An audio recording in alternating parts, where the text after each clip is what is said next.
Canons and fugues. The idea of a canon is that one single theme is played against itself. This is done by having copies of the theme played by the various participating voices. But there are many ways to do this. The most straightforward of all canons is the round, such as Three Blind Mice, Row, Row, Row Your Boat, or Frere Jacques. Here the theme enters in the first voice, and after a fixed time delay, a copy of it enters in precisely the same key. After the same fixed time delay in the second voice, the third voice enters carrying the theme, and so on. Most themes will not harmonize with themselves in this way. In order for a theme to work as a canon theme, each of its notes must be able to serve in a dual or triple or quadruple role. It must firstly be part of a melody, and secondly, it must be part of a harmonization of the same melody. When there are three canonical voices, for instance, each note of the theme must act in two distinct harmonic ways, as well as melodically. Thus, each note in a canon has more than one musical meaning. The listener's ear and brain automatically figure out the appropriate meaning by referring to context. There are more complicated sorts of canons, of course. The first escalation in complexity comes when the copies of the theme are staggered not only in time, but also in pitch. Thus, the first voice might sing the theme starting on C, and the second voice overlapping with the first voice might sing the identical theme starting 5 notes higher on G. A third voice starting on the D yet 5 notes higher might overlap with the first two, and so on. The next escalation in complexity comes when the speeds of the different voices are not equal. Thus, the second voice might sing twice as quickly or twice as slowly as the first voice. The former is called diminution, the latter augmentation, since the theme seems to shrink or to expand. We are not yet done.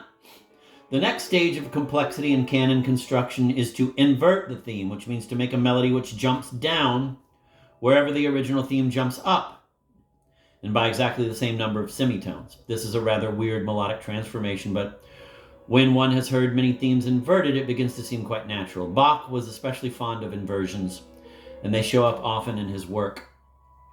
And the musical offering is no exception. For a simple example of inversion, try the tune Good King Wenceslas, when the original and its inversion are sung together, starting an octave apart and staggered with a time delay of 2 beats. A pleasing canon results. Finally, the most esoteric of copies is the retrograde copy, where the theme is played backwards in time. A canon which uses this trick is affectionately known as a crab canon because of the peculiarities of crab locomotion. Bach included a crab canon in the musical offering, needless to say. Notice that every type of copy preserves all the information in the original theme, in the sense that the theme is fully recoverable from any of the copies. Such an information-preserving transformation is often called an isomorphism, and we will have much traffic with isomorphisms in this book. Sometimes it is desirable to relax the tightness of the canon form. One way is to allow slight departures from perfect copying for the sake of more fluid harmony. Also, some canons have free voices, voices which do not employ the canon's theme, but which simply harmonize agreeably with the voices that are in canon with each other. Each of the canons in the musical offering has for its theme a different variant of the king's theme, and all the devices described above for making canons intricate are exploited to the hilt. In fact, they are occasionally combined. Thus, one 3-voice canon is labeled canon per augmentationem contrario motu. Its middle voice is free. In fact, it sings the royal theme, while the other 2 dance canonically above and below it, using the devices of augmentation and inversion. Another bears simply the cryptic label querendo invenietis. By seeking, you will discover. All of the canon puzzles have been solved. The canonical solutions were given by one of Bach's pupils, Johann Philipp Kernberger, but one might still wonder whether there are more solutions to seek. I should also explain briefly what a fugue is. A fugue is like a canon in that it is usually based on one theme which gets played in different voices in different keys, and occasionally at different speeds or upside down or backwards. However, the notion of fugue is much less rigid than that of canon, and consequently it allows for more emotional and artistic expression. The telltale sign of a fugue is the way it begins, with a single voice singing its theme. When it is done, then a second voice enters, either 5 scale notes up or 4 down. Meanwhile, the first voice goes on singing the counter subject, a secondary theme, chosen to provide rhythmic, harmonic, and melodic contrast to the subject. Each of the voices enters in turn, singing the theme, often to the accompaniment of the counter subject in some other voice, with the remaining voices doing whatever fanciful things entered the composer's mind. When all the voices have arrived, then there are no rules. There are, to be sure, standard kinds of things to do, but not so standard that one can merely compose a fugue by formula. The two fugues in the musical offering are outstanding examples of fugues that could never have been composed by formula. There is something much deeper in them than mere fugality. All in all, the musical offering represents one of Bach's supreme accomplishments and counterpoint. It is itself one large intellectual fugue, in which many ideas and forms have been woven together, and in which playful double meanings and subtle allusions are commonplace. And it is a very beautiful creation of the human intellect which we can appreciate forever. The entire work is wonderfully described in the book J.S. Bach's Musical Offering by H.T. David. An endlessly rising canon. There is one canon in the musical offering which is particularly unusual, labeled simply canon per tonos. It has 3 voices. The uppermost voice sings a variant of the royal theme, while underneath it 2 voices provide a canonic harmonization based on a second theme. The lower of this pair sings its theme in C minor, which is the key of the canon as a whole, and the upper of the pair sings the same theme displaced upwards in pitch by an interval of a fifth. What makes this canon different from any other, however, is that when it concludes, or rather seems to conclude, it is no longer in the key of C minor, but now is in D minor. Somehow Bach has contrived to modulate, change keys, right under the listener's nose. And it is so constructed that this ending ties smoothly onto the beginning again. Thus one can repeat the process and return in the key of E, only to join again to the beginning. These successive modulations lead the ear to increasingly remote provinces of tonality, so that after several of them, one would expect to be hopelessly far away from the starting key. And yet magically, after exactly 6 such modulations, the original key of C minor has been restored. All the voices are exactly 1 octave higher than they were at the beginning, and here the piece may be broken off in a musically agreeable way. Such, one imagines, was Bach's intention, but Bach indubitably also relished the implication that this process could go on ad infinitum, which is perhaps why he wrote in the margin, quote, "As the modulation rises, so may the king's glory," end of quote. To emphasize its potentially infinite aspect, I like to call this the endlessly rising canon.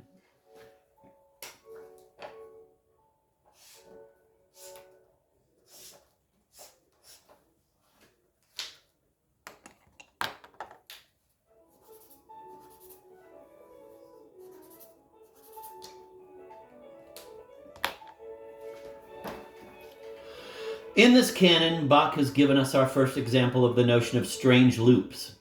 The strange loop phenomenon occurs whenever, by moving upwards or downwards through the levels of some hierarchical system, we unexpectedly find ourselves right back where we started. Here the system is that of musical keys.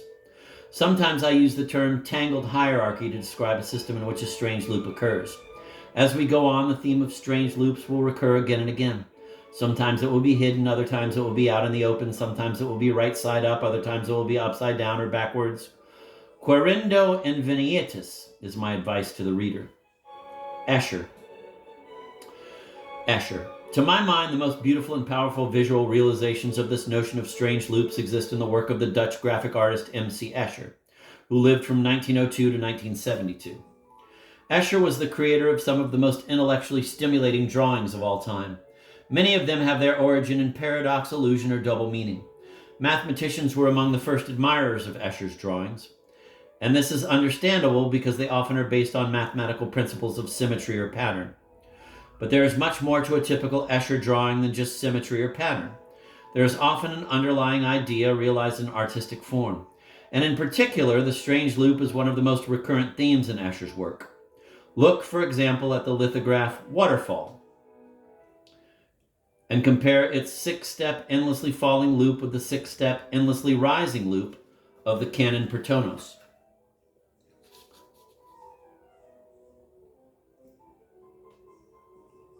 The similarity of vision is remarkable. Bach and Escher are playing one single theme in 2 different keys, music and art.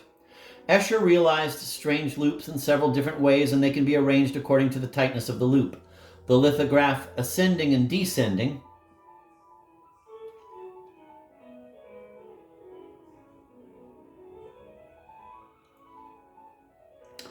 in which monks trudge forever in loops, is the loosest version, since it involves so many steps before the starting point is regained. A tighter loop is contained in Waterfall, which, as we already observed, involves only 6 discrete steps. You may be thinking that there is some ambiguity in the notion of a single step. For instance, couldn't ascending and descending be seen just as easily as having 4 levels, staircases, as 45 levels, stairs? It is indeed true that there is an inherent haziness in level counting, not only in Escher pictures, but in hierarchical many-level systems. We will sharpen our understanding of this haziness later on, but let us not get too distracted now. As we tighten our loop, we come to the remarkable drawing hands.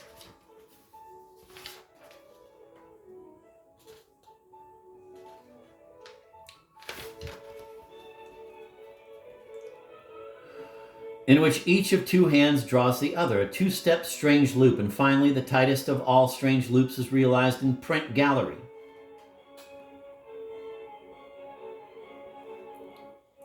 A picture of a picture which contains itself. Or is it a picture of a gallery which contains itself, or of a town which contains itself, or a young man who contains himself? Incidentally, the illusion underlying ascending and descending in a waterfall was not invented by Escher, but by Roger Penrose, a British mathematician, in 1958. However, the theme of the strange loop was already present in Escher's work in 1948, the year he drew Drawing Hands. Print Gallery dates from 1956.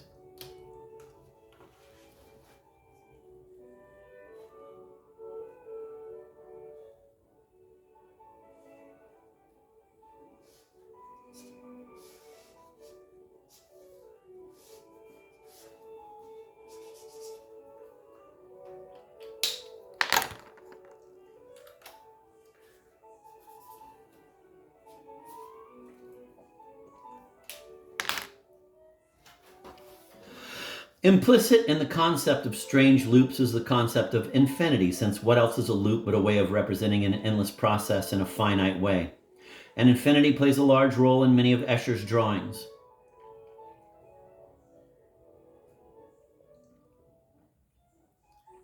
Copies of one single theme often fit into each other, forming visual analogues to the canons of Bach. Several such patterns can be seen in Escher's famous print, Metamorphosis. It is a little like the endlessly rising canon wandering further and further from its starting point. It suddenly is back. In the tiled plains of Metamorphosis and other pictures, there are already suggestions of infinity. But wilder visions of infinity appear in other drawings by Escher. In some of his drawings, one single theme can appear on different levels of reality. For instance, one level in a drawing might clearly be recognizable as representing fantasy or imagination. Another level would be recognizable as reality. These 2 levels might be the only explicitly portrayed levels, but the mere presence of these 2 levels invites the viewer to look upon himself as part of yet another level, and by taking that step, the viewer cannot help getting caught up in Escher's implied chain of levels, in which for any one level there is always another level above it of greater reality, and likewise, there is always a level below, more imaginary than it is. This can be mind-boggling in itself. However, what happens if the chain of levels is not linear but forms a loop? What is real then, and what is fantasy? The genius of Escher was that he could not only concoct, but actually portray dozens of half-real, half-mythical worlds filled with strange loops, which he seems to be inviting his viewers to enter. Godel. In the examples we have seen of strange loops by Bach and Escher, there is a conflict between the finite and the infinite, and hence a strong sense of paradox. Intuition senses that there is something mathematical involved here, and indeed in our own century a mathematical counterpart was discovered with the most enormous repercussions. And just as the Bach and Escher loops appeal to very simple and ancient intuitions, a musical scale, a staircase, so this discovery by K. Godel of a strange loop in mathematical systems has its origins in simple and ancient intuitions. In its absolutely barest form, Godel's discovery involves the translation of an ancient paradox in philosophy into mathematical terms. That paradox is the so-called Epimenides paradox, or liar paradox. Epimenides was a Cretan who made one immortal statement, quote, "All Cretans are liars," end of quote. A sharper version of the statement is simply, quote, "I am lying," end of quote. Or, quote, "This statement is false," end of quote. It is that last version which I will usually mean when I speak of the Epimenides paradox. It is a statement which rudely violates the usually assumed dichotomy of statements into true and false, because if you tentatively think it is true, then it immediately backfires on you and makes you think it is false. But once you've decided it is false, a similar backfiring returns you to the idea that it must be true. Try it. The Epimenides paradox is a one-step strange loop like Escher's print gallery. But how does it have to do with mathematics? That is what Godel discovered. His idea was to use mathematical reasoning in exploring mathematical reasoning itself. This notion of making mathematics introspective proved to be enormously powerful. And perhaps its richest implication was the one Godel found, Gödel's incompleteness theorem. What the theorem states and how it is proved are two different things. We shall discuss both in quite some detail in this book. The theorem can be likened to a pearl and the method of proof to an oyster. The pearl is prized for its luster and simplicity. The oyster is a complex living beast whose innards give rise to this mysteriously simple gem.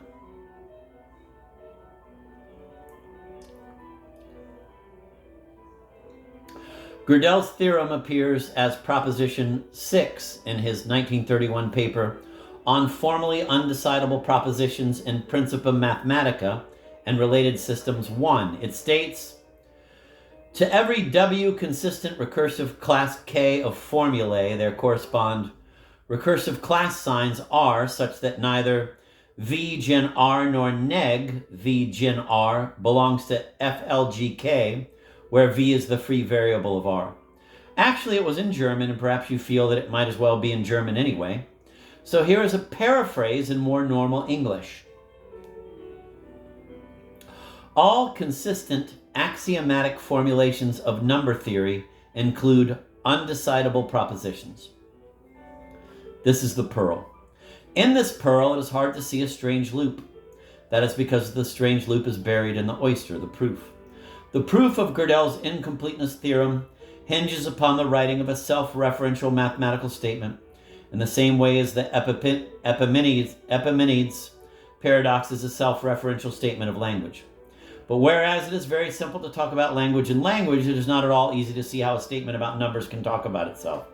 In fact, it took genius merely to connect the idea of self-referential statements with number theory. Once Godel had the intuition that such a statement could be created, he was over the major hurdle. The actual creation of the statement was the working out of this one beautiful spark of intuition.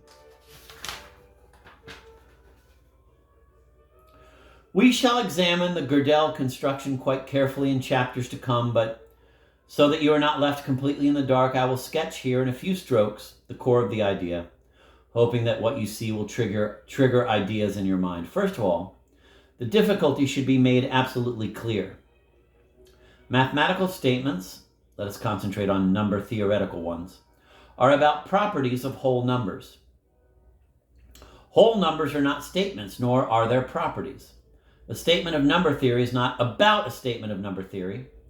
It just is a statement of number theory. This is the problem. But that's all, folks. But Godel realized that there was more here than meets the eye.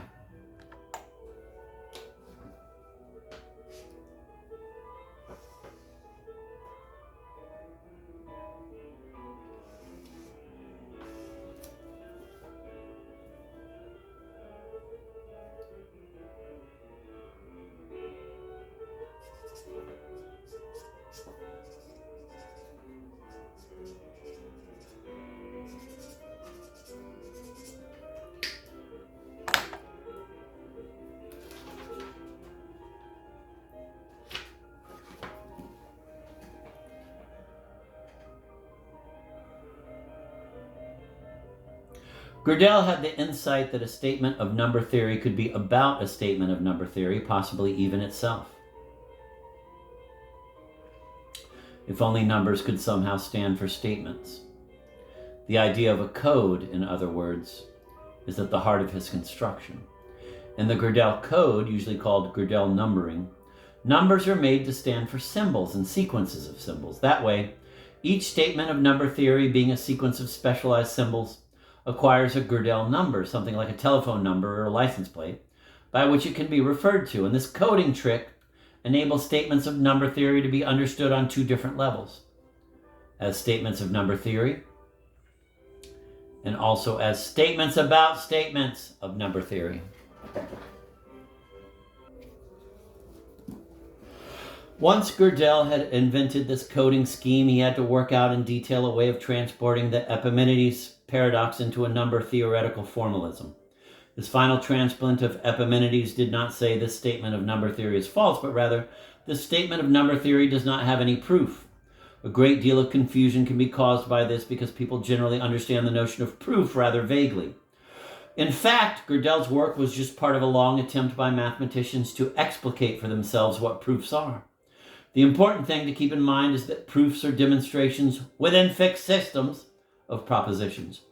In the case of Godel's work, the fixed system of number theoretical reasoning to which the word proof refers is that of Principia Mathematica, PM, a giant opus by Bertrand Russell and Alfred North Whitehead, published between 1910 and 1913. Therefore, the Godel sentence G should more properly be written in English as, quote, "This statement of number theory does not have any proof in the system of Principia Mathematica."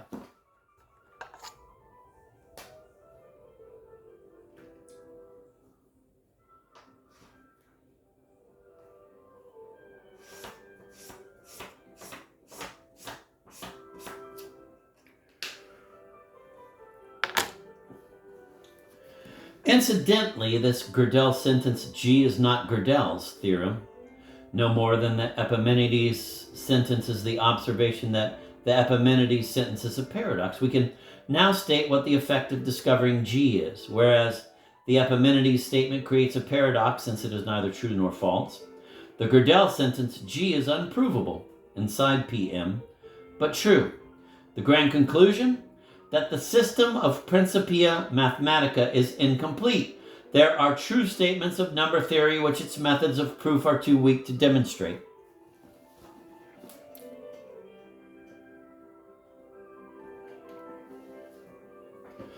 But if Principia Mathematica was the first victim of this stroke, it was certainly not the last. The phrase, quote, "and related systems," end of quote, in the title of Godel's article is a telling one.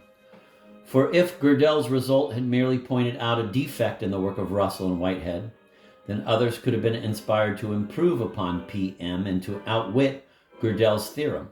But this was not possible.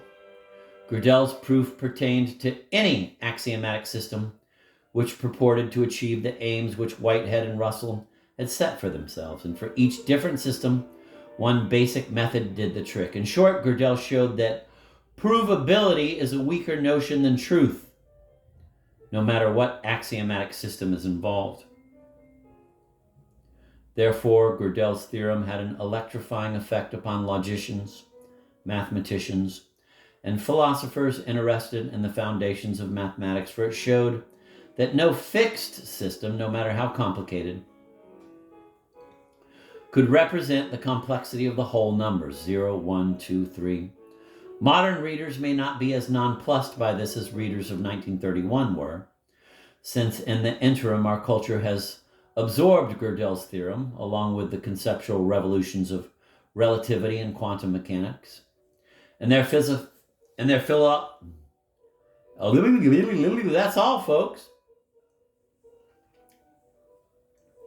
Modern readers may not be as nonplussed by this as readers of 1931 were, since in the interim our culture has absorbed Godel's theorem, along with the conceptual revolutions of relativity and quantum mechanics, and their philosophically disorienting messages have reached the public, even if cushioned by several layers of translation and usually obfuscation.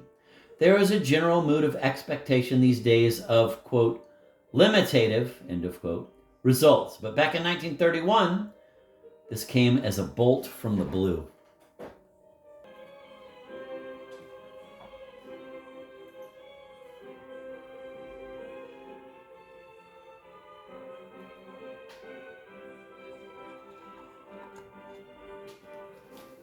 Mathematical logic, a synopsis.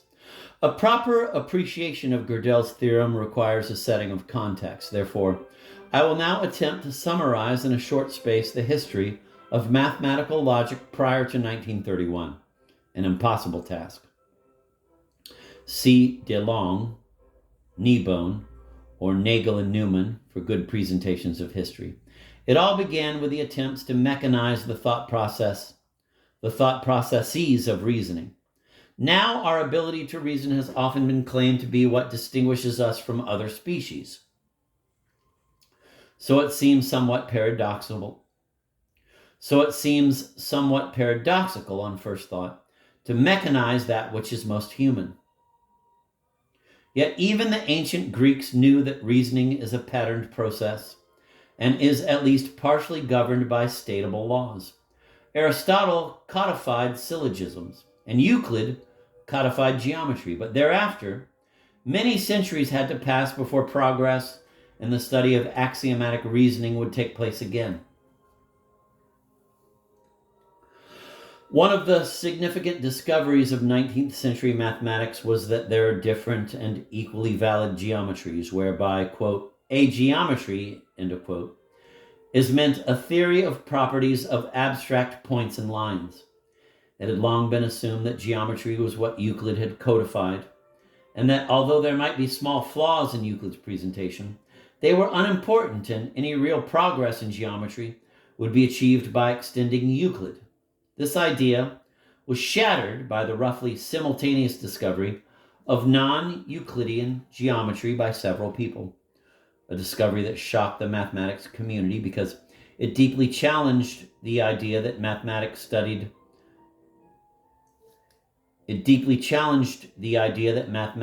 studies the real world. How could there be many different kinds of points and lines in one single reality? Today, the solution to the dilemma may be apparent, even to some non-mathematicians, but at the time, the dilemma created havoc in mathematical circles.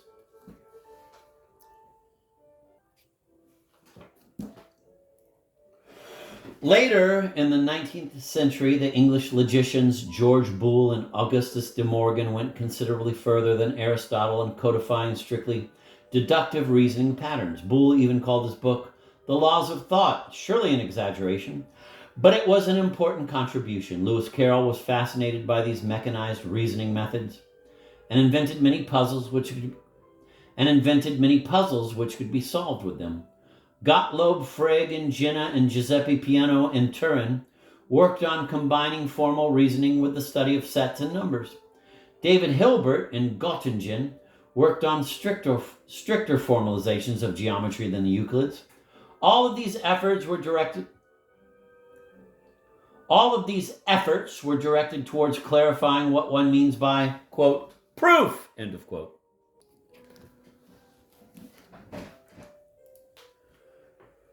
In the meantime, interesting developments were taking place in classical mathematics. A theory of different types of infinities, known as the theory of sets, was developed by George Cantor in the 1880s. The theory was powerful and beautiful, but intuition defying. Before long, a variety of set theoretical paradoxes had been unearthed. The situation was very disturbing because just as mathematics seemed to be recovering from one set of paradoxes, those related to the theory of limits and the calculus, along came a whole new set, which looked worse. The most famous is Russell's paradox. Most sets, it would seem, are not members of themselves. For example, the set of walruses is not a walrus. The set containing only Joan of Arc is not Joan of Arc. A set is not a person, and so on. In this respect, most sets are rather run-of-the-mill. However, some, quote, self-swallowing, end of quote, sets do contain themselves as members, such as the set of all sets, or the set of all things except Joan of Arc, and so on. Clearly, every set is either run-of-the-mill or self-swallowing, and no set can be both. Now, nothing prevents us from inventing R, the set of all run-of-the-mill sets. At first, R might seem a rather run-of-the-mill invention, but that opinion must be revised when you ask yourself, quote, is R itself a run-of-the-mill set or a self-swallowing set? End of quote. You will find that the answer is, quote, R is neither run-of-the-mill nor self-swallowing, for either choice leads to paradox, end of quote. Try it!